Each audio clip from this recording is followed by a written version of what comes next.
السلام عليكم ورحمة الله وبركاته. اللهم صل وسلم وبارك على سيدنا محمد وعلى آله وصحبه أجمعين. بسم الله الرحمن الرحيم. ده عصير المشمش اللي أنا كنت عاملاه معاكم قبل كده مخزناه مع قمر الدين، ده اللي أنا كنت عاملاه على القناة برضك. هبقى اسيبهولكوا في صندوق الوصف أو في تعليق مثبت.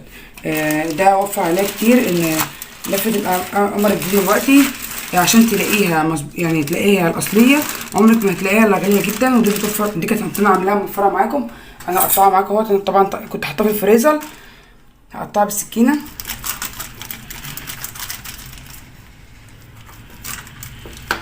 واعمله طبعا مهلبيه. مهلبيه قمر الدين. انا كنت عامله معاكم مهلبيه قمر الدين الكدابه قبل رمضان، ونزلتها القناه عندكم، اللي هي البرتقال بالجزر بطعم بردك اكنها مهلبيه قمر الدين. فاللي مش عنده قمر الدين او مش عنده مشمش ممكن يعمل برضك المهلبيه الكدابه. هسيبها لكم برضك في صندوق الوصف وفي التعليق المثبت باذن الله.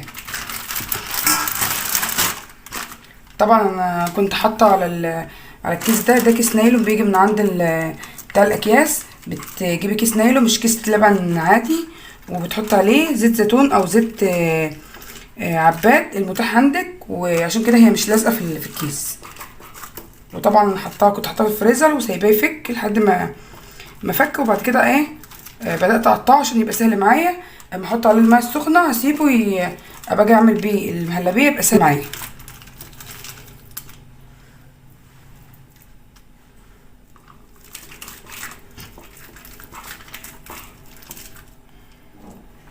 كده انا قطعته كله اهوت.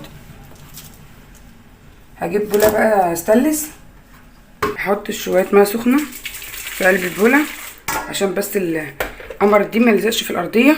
بعد كده اكمل الميه. احاول بس احطه يعني من بعضه كده.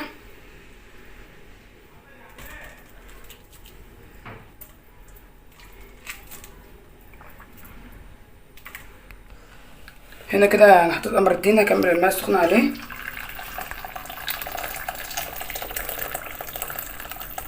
هنغطيه بقى واحطه على جنب لحد ما يسيح خالص. ده عصير قمر الدين اهوت اللي انا كنت عاملاه معاكم وضرباه في الخلاط.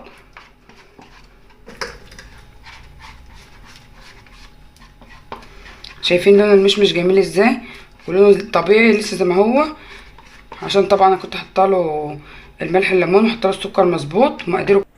طبعا انا حاطه العصير ده مركز، فانا هحط ازوده ميه واضربه في الخلاط. ده كده العصير بعد ما اتضرب زي ما انتم شايفين اهوت. سمكه تقيل ما شاء الله. هنا الازاز ديت ان مكتوب عليها رمضان كريم، فحلوه قوي في التقديم، بتبقى شكلها حلو للاطفال. هعبي فيها وبعد كده اوريكم. زي ما انتم شايفين اهوت عصير المشمش جميل، وحطيته في الازاز اللي شكل الفوانيس دي، جميله جدا في رمضان في التقديم، تبقى حلوه جدا. الازاز دي ممكن تجيبها رخيصه جدا وتبقى حلوه على السفره في العزايم. يا دوبك تفرغي منها تحطها في الفريزر وتحطي منها في كوبايات. ده قمر الدين اهو بعد ما ساح. انا هضربه في الخلاط زي ما انتم شايفين اهوت. انا هقلبه بس تقلبتين كده عشان لو حاجه لازقه في الارضيه بتاعه البوله تطلع معايا، عشان احطه في الخلاط. قمر الدين اهو بعد ما انا ضربته في الخلاط هعمله بقى معاكم مهلبيه ان شاء الله. النهارده هعمل معاكم مهلبيه قمر الدين. قمر الدين اللي كنت عاملاه معاكم على القناه، انا قطعته حطيته في ماء سخنه وغطيته في بوله لحد ما داب، وبعد كده ضربته في الخلاط. هو افرغه بقى هنا اهوت. بسم الله الرحمن الرحيم.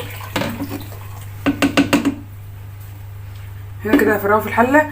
وده نشا، دي النشا، ودي 3 معالق كريم شانتيه، ودي قشطه من على وش اللبن، جوز الهند مبشوره، وجوز الهند ناعمه، وزبيب. جوز الهند ممكن تحطيه في قلب قمر الدين بس هيحتاج سكر اكتر. انا هخليه للتزويق بس.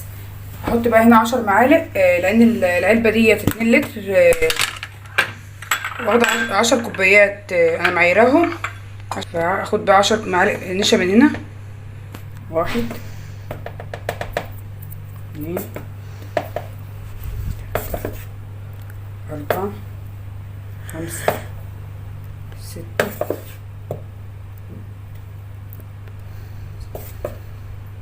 7 8 9 10 كده. هحط النشا. انا مش هزود ميه كمان لان انا اصلا كده كده كنت حاطه قمر الدين فيه ميه، فكده هقلبه الاول على البارد قبل ما احطه على النار. اقلب النشا كويس.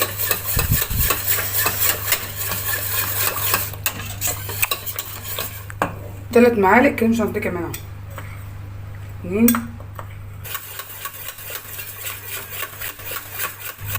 المقادير ما كانش فيها السكر والفانيليا، كانوا بس مش واضحين في التصوير.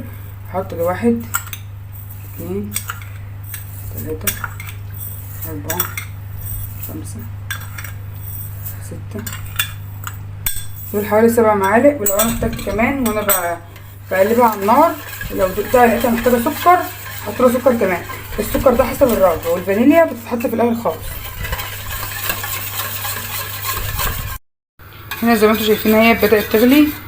هحط لها بقى القشطه. انا بحب القشطه في اي مهلبيه، بتخلي لها طعم جميل حتى لو في مهلبيه قمر الدين. هنا كده انا حطيت 5 معالق سكر كمان، والسكر ده حسب الرغبه. هنا المهلبيه زي ما انتم شايفين هي بتطلع فكاكها هوا، يبقى كده هي خلاص المهلبيه بتاعتها النشا بتاعتها استوت. وده القوام بتاعها زي ما انتم شايفين. ده قوامها بالمعرفه زي ما انتم شايفين اهوت، ما يبقاش سميك قوي عشان هي بتتقل بعد كده.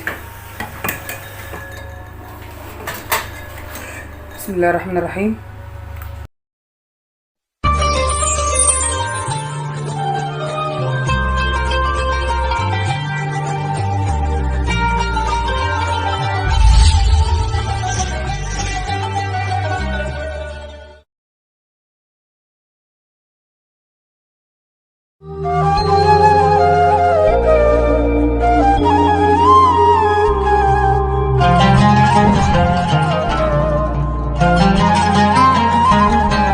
هزوقها بقى بالزبيب.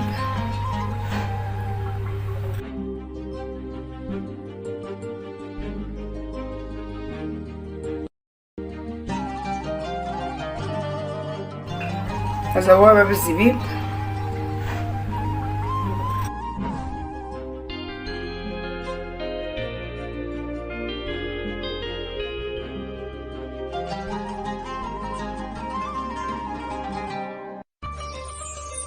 هنا كده انا بزوقها بجوز الهند زي ما انتم شايفين اهيت من الحروف.